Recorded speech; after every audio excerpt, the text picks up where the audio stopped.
And my passion is about inspiring people, inspiring children to achieve the best that they can with the gifts that they have. This cognitive retention is a risk for all of us because people are taking the easy route, they're not thinking.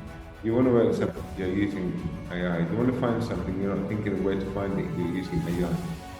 Dr. Tassos Anastasiades, an international educational leader, has spent his life guiding schools in over 15 countries, from China and India to Nigeria and beyond. With specialized training in educational leadership, he blends academic rigor with emotional intelligence. From KHDA inspections to IB, CAS, and PSO accreditations, he leads schools toward joyful, purpose-driven learning cultures. Dr. Anastasiades doesn't just lead, he builds future-ready communities. We never stop learning as educators because it's part of us. And the more you can offer the young and through your experience and your wisdom, the better you feel as well. If you think of work as your life and what you're doing is your life, why do you need to stop? So the concept of retiring is, I'm not enjoying myself enough and I want to stop. Hello, Tassos, and thank you for joining my podcast. Thank you so much for being here with us today. It's an honor to have you. It's a pleasure to be invited. Thank you very much. Thank you very much. So tell me a couple of things about you. You are of Greek origin from Cyprus. Yes. But you've traveled all around the world. Tell me more about it. Yeah, interesting story actually, because yes, I am of Cypriot origin, but I was born in London.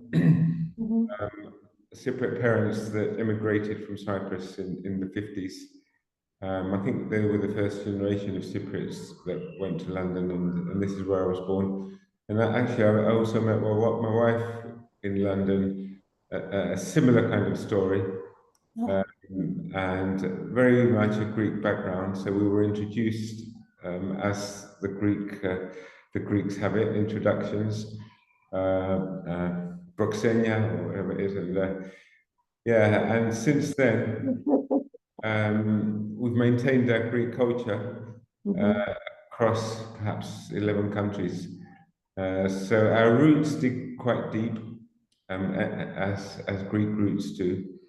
But we're very much international citizens now.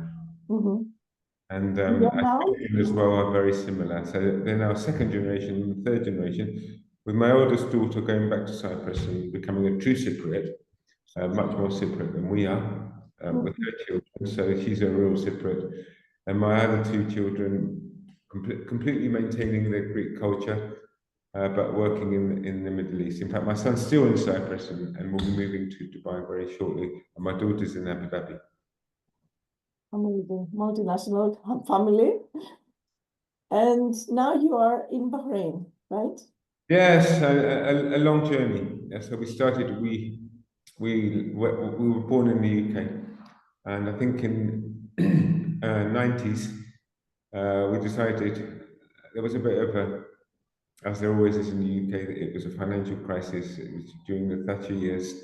There was a big recession, and we were working there. I was in education, and my wife had a business as well. So we decided to leave and go to Cyprus. So we took the break. And I started off my career in Paphos, International School of Paphos, which was a tiny school at the time. And of course, Cyprus was very, very much developing. But from there, that was really a start point to our international career, because we had 3 children and it was very difficult to survive. I think in those days, I think it was 300 Cyprus pounds. And I was doing all sorts of jobs to make ends meet, even though Cyprus is a beautiful country. The teacher salaries were very low, and I was even doing safaris and extra lessons to try. So we had an opportunity, and this is how bizarre it is when you said you're now in Bahrain. Bahrain was the first country we moved to. There was an opportunity for me to develop my biology. I was then head of biology career in Bahrain. And I traveled to London for an interview, because in those days we didn't have Skype interviews or anything like that. They invited us we had to fly to London, and I was offered the position in Bahrain, and they shipped us to Bahrain. And there we go. So that was our first experience of Bahrain, international education, where I taught biology, head of biology at that time. And now we are back in Bahrain 30 years later. So it's an interesting story. After working in which countries? You're back in Bahrain. No, again, a long story, because we wanted our children to be Greek origin and rooted in Cyprus. So after 4 years in Bahrain, we had a lot of networks, and I met a guy that wanted to take over a school in Cyprus, the American Academy, Limassol, but he needed a Cypriot partner. So I was head of biology at St. Christopher's, but in Bahrain, and he offered me the opportunity to go to help him as principal of the American Academy in Limassol. It's tough for us because we were enjoying the Middle East and the lifestyle of the Middle East, but I took this as an opportunity to develop my career. And we then went to Limassol. And it was an interesting move because our children then went to the Greek schools and learned Greek. But that lasted for 2 years because the challenges of education in Cyprus are numerous. We want to develop education in Cyprus, but enormous challenges. So after 2 years in Cyprus, the decision was, well, do I stay here and not develop? The school was great, the children were great, but there was no growth, very limiting professional opportunity, development opportunities. So I managed to get an opportunity to lead a school in Malaysia. I was invited to be head of a school of 2,000 students. And this is where I began to learn about school accreditations, international education, incredibly high expectations. I remember my daughters, my children, they were competing at high levels, swimming and drama, and it was real beautiful international education. And that really took me into the world of education. International education, and how wonderful international education is. And we still kept in touch with the Greek communities throughout all countries. It was wonderful. And wherever you go globally, you will always find that there are many Cypriots. And I mean, look, it's a long story, and I've been to many different countries since in leadership. I think it will take more than 45 minutes to talk about all the countries. But we also worked in Africa, in Zambia, and that was an excellent introduction to the African continent.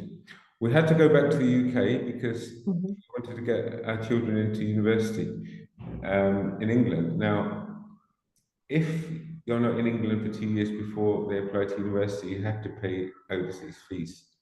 And of course, enormous fees. We had 3 children, so we were supposed to spend 3 years, but we spent 2 years, and that was okay apparently.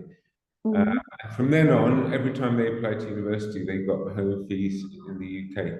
So we spent time in Zambia. The African countries we spent time, Zambia and Nigeria. We also spent a year in Nigeria, which was fascinating. We spent 4 years in Saudi Arabia. 7 years in Dubai, which was mainly developing schools. Spent a year during COVID in China, again developing an IB school.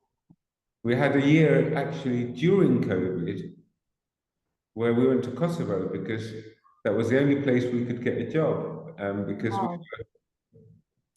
we were in India as well. Actually, we spent time in India. So the pandemic started when we were working in Mumbai. So we had to leave India. I was there as head of school in India for 2 years, and we had to be evacuated. And we were evacuated by the Greek embassy to Holland. And then it was fine in Holland because they had no restrictions. Then they flew us to Athens. So we were stuck in Athens. So we spent 3 months around the Greek islands, but I was looking for work because I was evacuated. then I had an opportunity in Kosovo, and it was really interesting because I said, well, there's no flights, we can't travel. So we worked out a scheme where we had to go by taxi from Athens all through to Macedonia, and Wow. every time we had to do a COVID test, and then we had to hand over our COVID and then go to the next country and eventually arrive by taxi to Kosovo, where we spent a year in a very small school. But it was a fantastic opportunity to help learn about the Finnish education system and help the school develop their curriculum into the Finnish curriculum. So Wow. we had quite a lot of experiences. Wow, that's a long journey, and I'm sure you picked lots of gems along the way Yes. that make up what you are today, right? Indeed. I'm more curious to learn about what gems you picked from the African schools. From the African schools, well, look, Africa is an interesting continent, and Zambia is very different to Nigeria. Nigeria, we experienced both aspects of Nigeria. The school was supposed to be a college that was being developed by an entrepreneur for the best students in Nigeria, and it was near Lagos. So I was interviewed by this enormous entrepreneur who had a lot of money, but unfortunately, just before I arrived, he passed away. Oh. But I still went over to Africa and Nigeria, and we developed the school. Now, the Nigerians were amazing because they're very talented, particularly in speaking and listening, particularly in motivation, aspiration, very, very highly talented. And we really found teaching and learning there was fantastic. But then the negative parts was traveling through Nigeria. There was one incident where I was going through a headmaster's conference, and I was almost ambushed. They were trying to sell me a green bin, and I had to pay so many thousand kwacha, which was a Nigerian currency. Otherwise, I don't know otherwise. I didn't have it, and I tried to get support from the board, but couldn't do. They said you just have to pay up, so they took me to an ATM. I had to pay them the money and carry on. So there's the good and bad of Nigeria, which is quite challenging, but it was an enormous experience. So many positive aspects. We're able to travel to South Africa and countries. Zambia was very different because a lot of communities in Africa. The school again was an international school for the I suppose more wealthy. And what we found there was a lot of community work, supporting schools in developing wells and working with young children. In fact, my daughter was there as well. We did a lot of community work. And we helped the teachers develop because they employed a lot of Zambian teachers, and their salaries were like $30 to $50 per month, which was really bad, but we helped them develop. Fascinating experiences, both countries, and as international people, we can offer them so much. I found we both really enjoyed Africa. Perhaps we weren't there long enough, but then again, I don't think we really wanted to be there. So if you were to go back to one of those schools, which one would you pick and why?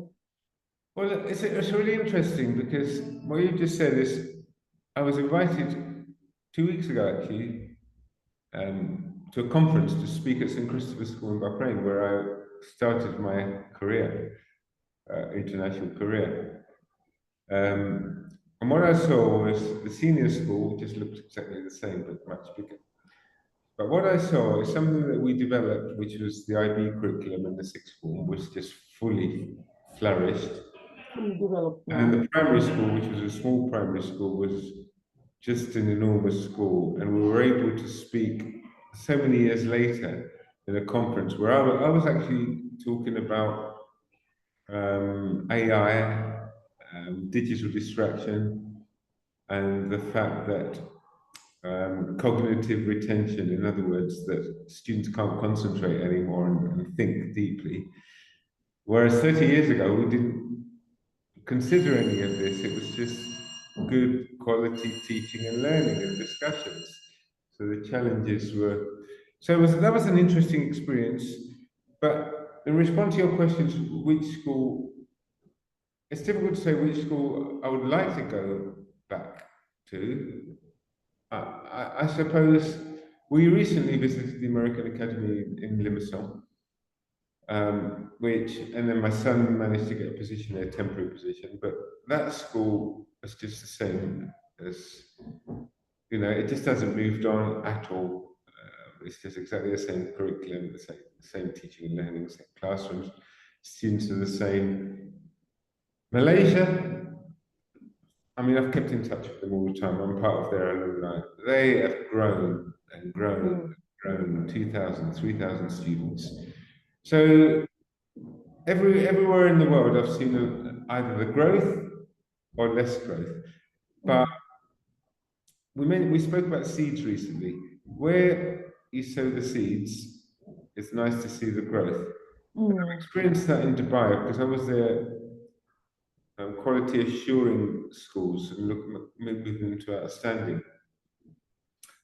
And that's another coincidence because one of the schools, Raffles International School, which I helped move in inspections, and I mentored one of the leaders there. I found him as a PE teacher, and I mentored him, and throughout the years, he was promoted. He went back to the UK, and I've kept in touch with him, and now he's moved back to the Raffles International School as principal. And this is how funny stories work. My son contacted me the other day and he says, "You remember Matthew Barrett?" I said, "Yes, Matthew Barrett is the guy he was a PE teacher. He was my mentor and I developed a leader." And he says, "Well, he's now the principal of Raffles and I've just applied there and he's just given me a job." Right? So there you go, that was a seed. And suddenly, years later, my son is actually able to, developing that leader of learning has led to an opportunity that's come back. And I'm a firm believer that if you sow the seeds and you sow the seeds for good, because everyone's got a talent, it will always come back. You will always see the benefits in the future. You might not see them at the beginning. And my passion is about inspiring people, inspiring children to achieve the best that they can with the gifts that they have. That's really my main passion. Just sow the seeds, right? Sowing seeds all the time because no expectations, just and this is what you do in classes. You inspire children, and you don't know where they're going to go. You don't know what's going to happen, but as long as you keep this inspiration going, you uncap the potential, and then you manage what happens afterwards, and then suddenly it's amazing what materializes, both with teachers or with students. Amazing. That's an amazing journey, and it's so inspiring for all of us. So what is your latest passion now? What are you spending your time in work and outside of work? I guess it's the same thing. But well, there are a couple of passions. Health, diet, exercise. I've always been very passionate about health and well-being, so I still do. In fact, I've restarted a program called Insanity, which is an intensive 8-week program.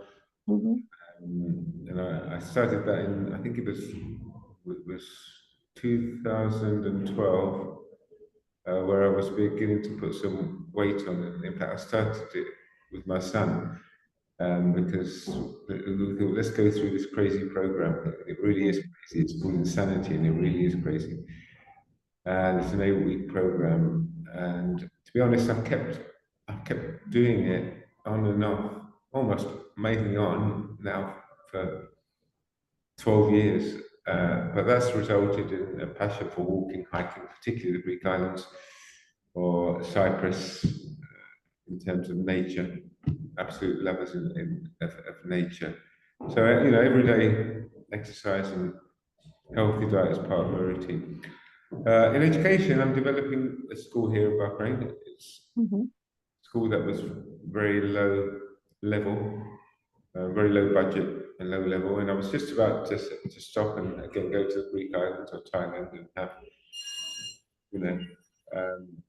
a bit of leisure, but I was called to help develop the school.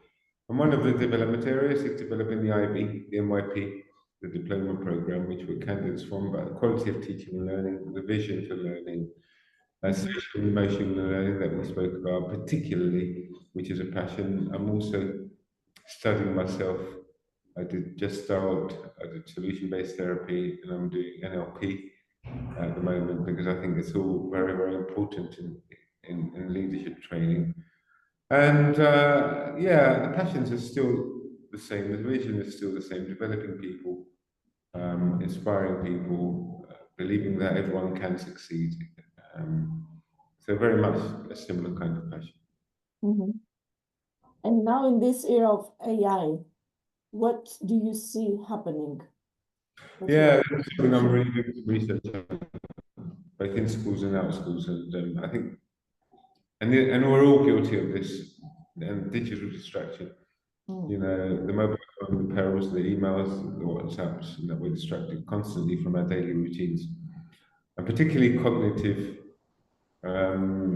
Cognitive in terms of cognitive, I'm talking about the ability to think deeply, and again, we're all guilty of this, and I'm trying to challenge myself on this because when we were in Bahrain last time, there was no AI, there was no Google Maps, and I find myself recently coming back to Bahrain and using Google Maps, and I think this is crazy because we had two cars in Bahrain and we were driving around and we knew everything, but now I'm depending on Google Maps,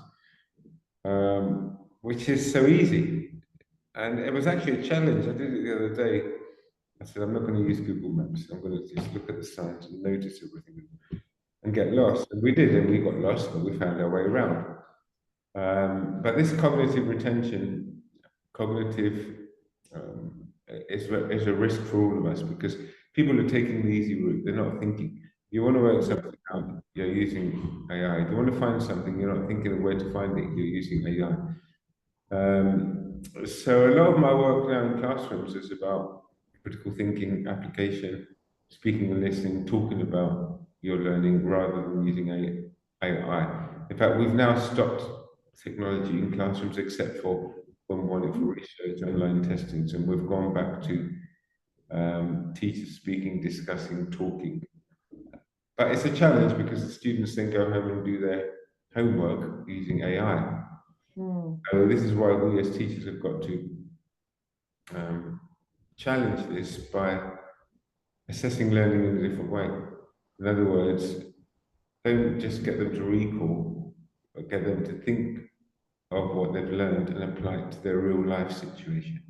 And I think that really tackles it because everyone's life situation is different. So if you're learning about the heart or the lungs or history, how does it apply to you as a person? And then they have to personalize it, and that gets them thinking quite deeply. So, but it's not easy. Yeah. Because AI is offering solutions all the time, every day. So I'm finding that the teachers are now planning using AI without thinking about it. So when I have meetings with my teachers, I say to them, so what are you going to teach there? Why are you teaching this? And they're finding that challenging because AI has prepared their lesson and they haven't thought about it themselves. So I'm saying, you know, what are you going to get at? So it's keeping that human nature important to keep it going because once we lose track of that, I don't know where we're going to go. So yeah, this is something I'm really working on at the moment. And I think the International Baccalaureate have recognized this as an IB examination board. So a lot of the schools moving to IB are very cognizant of globalization, but also using our innate skills and critical thinking and applications of real life and inquiry, curiosity. This is something we're really focusing on. And I think that they are going to be able to find another solution, or we're going to be swallowed by AI and I think life goes like that. there are always going to be people like me that are going to use AI but fight it.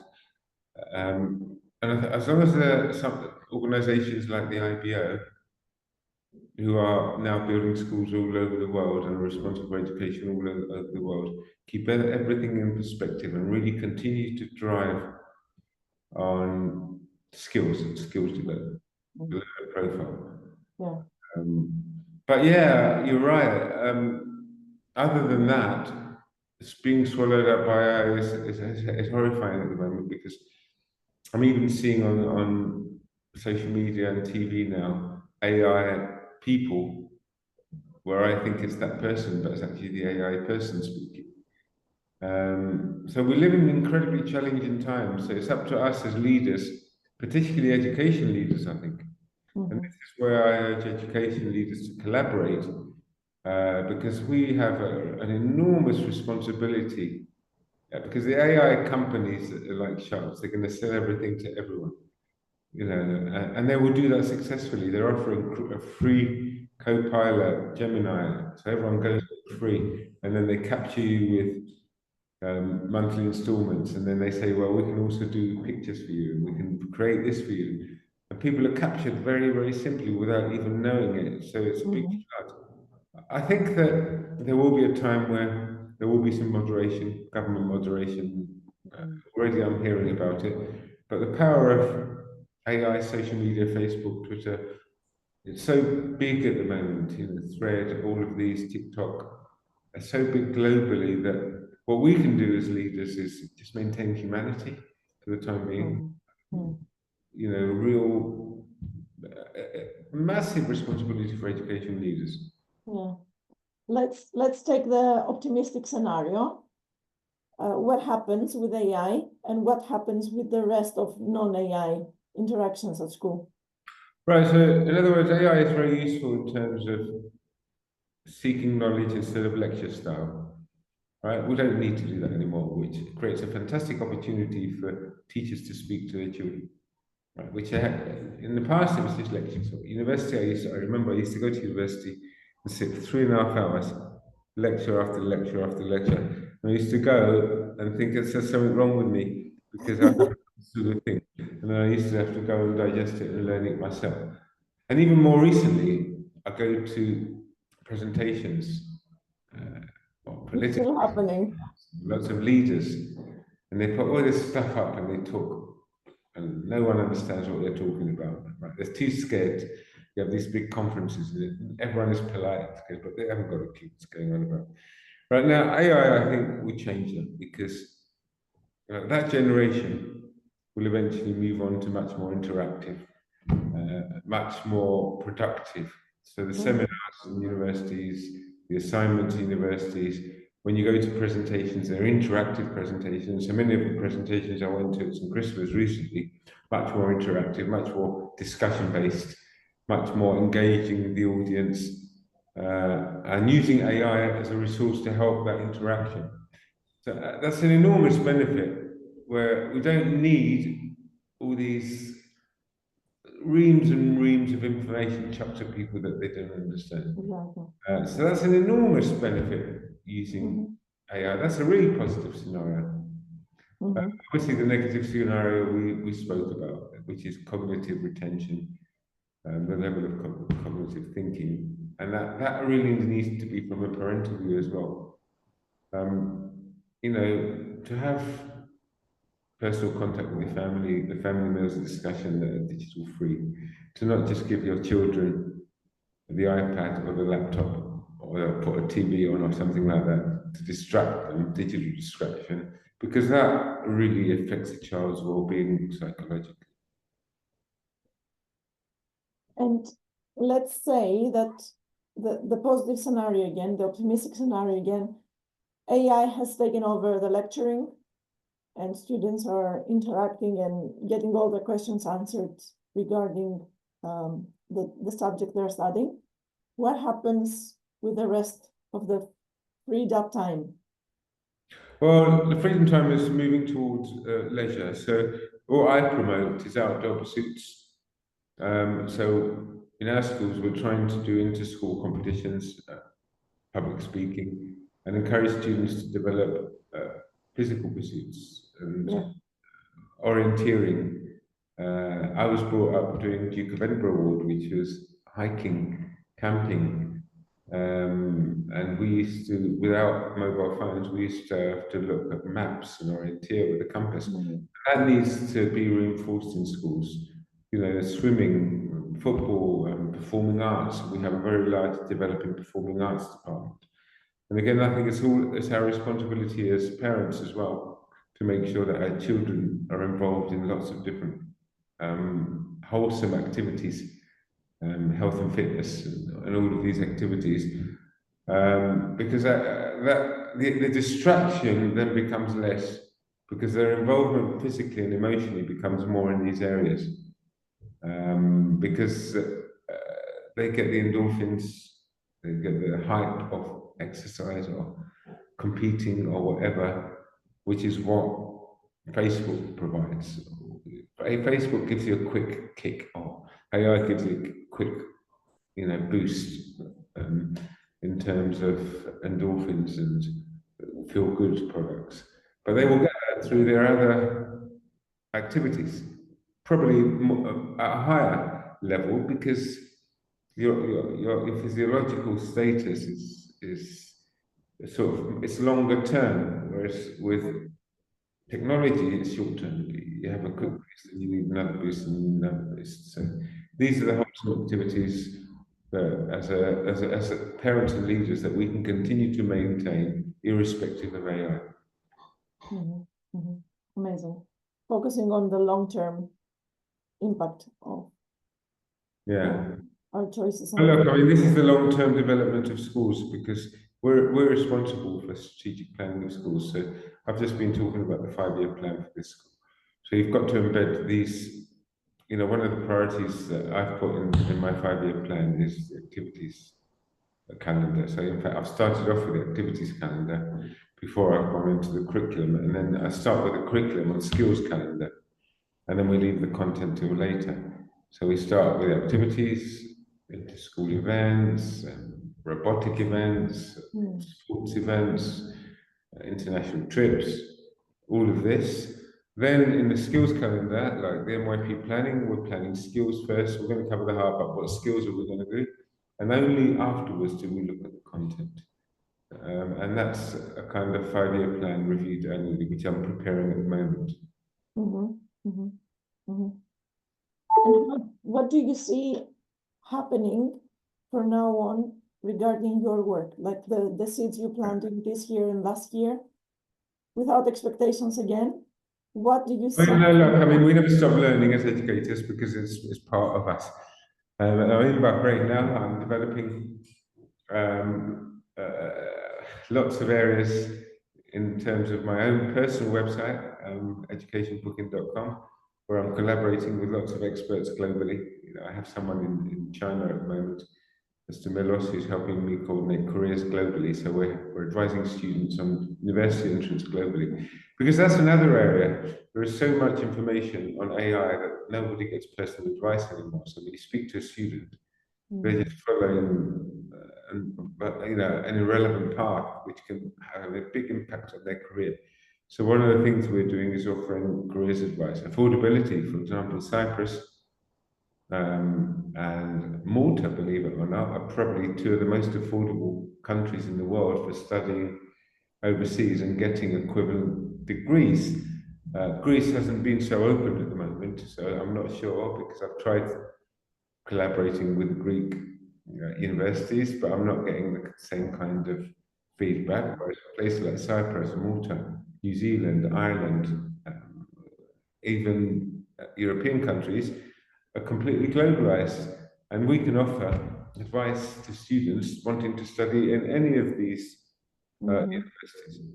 I'm also very active in helping schools find teachers recruitment, because again, if you go to, I've worked in 11 countries, so we can advise teachers specifically what it's like before you actually make a decision to go to Africa, Dubai, what it's like.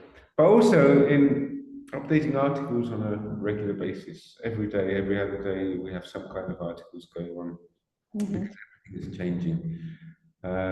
So this area is something that's really, really developing, and you'll find on my website that there are many areas.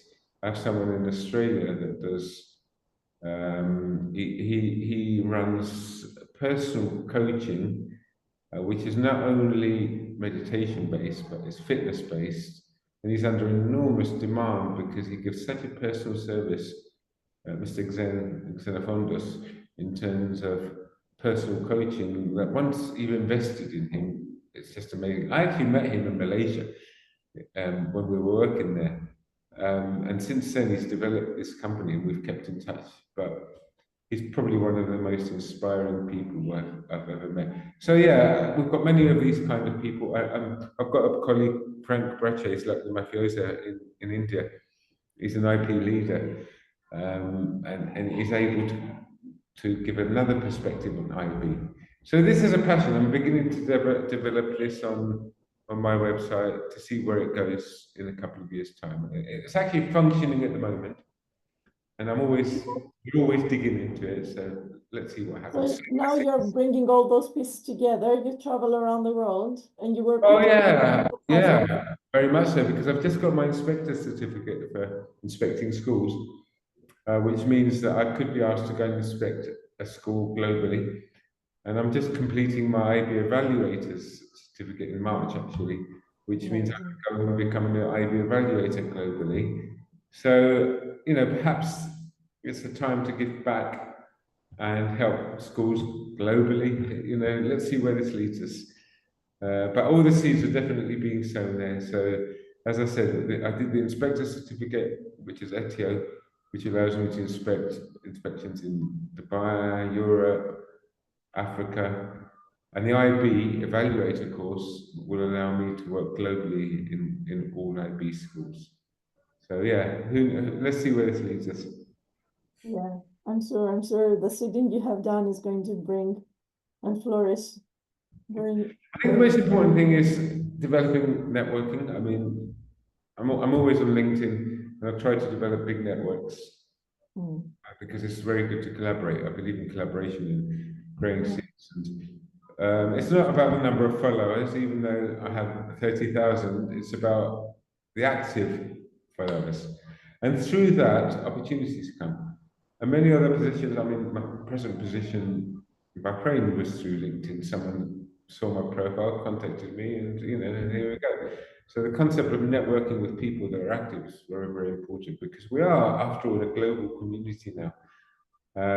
If someone wants to open a school up, for example, I'd be the first person that will able to jump on their board and help them open a school anywhere globally through their global experience. So these are the global things that we're offering. I tried to open a school in Cyprus, but you won't believe how demanding it is to try and open a school in Cyprus. That's another story. Yeah, I guess you have been kindly redirected to move on with whatever you were doing in other countries. Yeah. Because obviously you should be positioned in another place right now.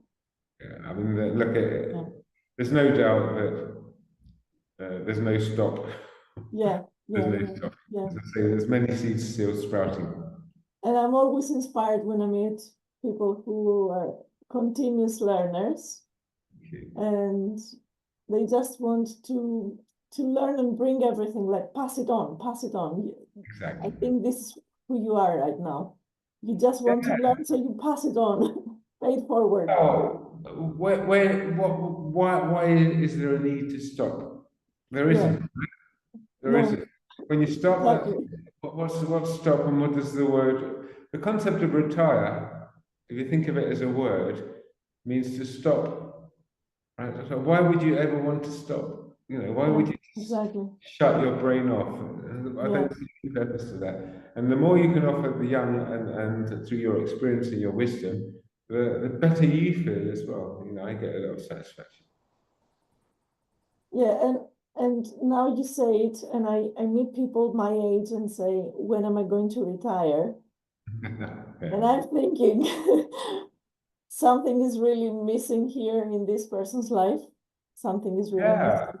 Because if you think of work as your life and what you're doing is your life, why do you need to stop? So the concept of retiring is I'm not enjoying myself enough and I want to stop. right? So I'm not getting any passion about what I'm doing, so I want to stop. And then when I stop, what will I do? Right? So I haven't got myself fit enough, which is what happens. Mm.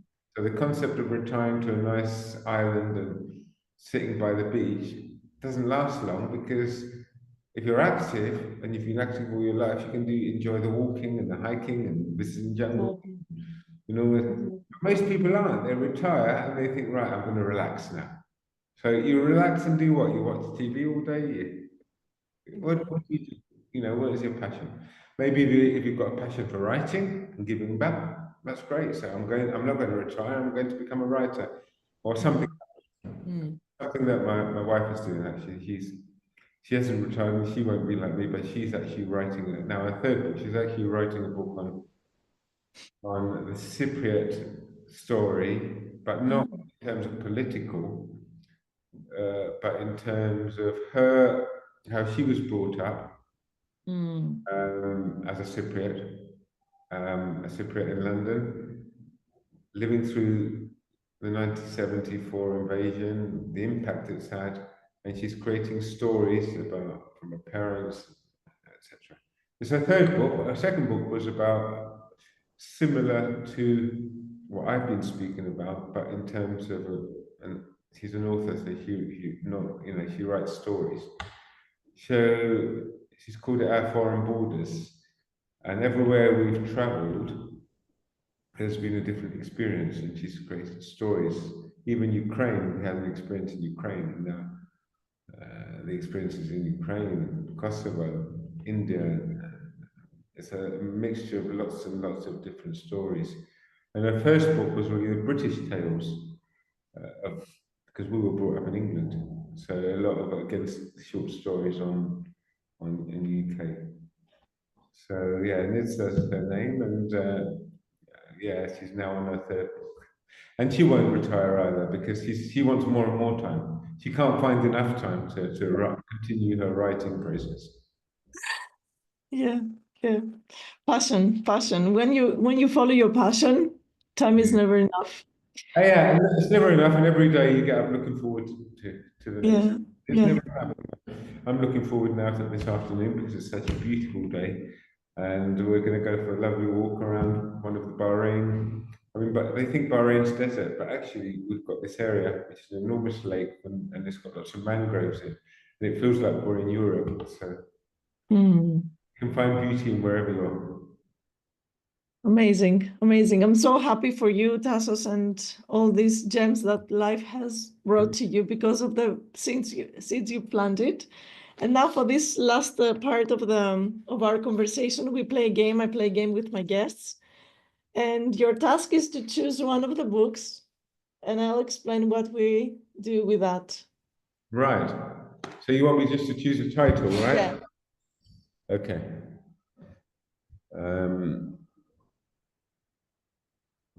Wow, there's such fantastic books here. I mean, they're all inspiring. We've got highly effective people. That's really good. Atlas of the Heart, absolutely passion. Think like a mum, probably not. Code of Extraordinary Mind, Atomic Habits, High Performance Habits, not just habits. Untamed, The Source. Get things done I love.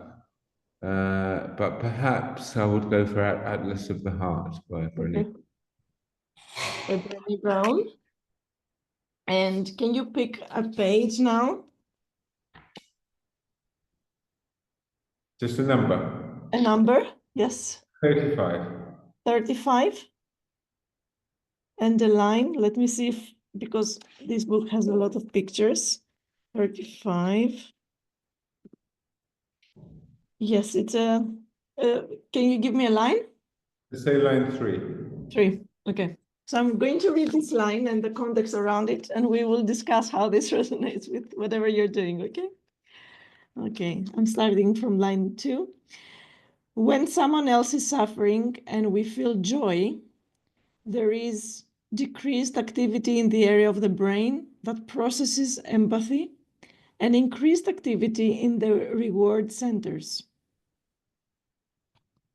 Does this mean anything to you? Yeah, fascinating, because absolutely, and that's very inspiring, because the empathy in terms of a leader is very, very important.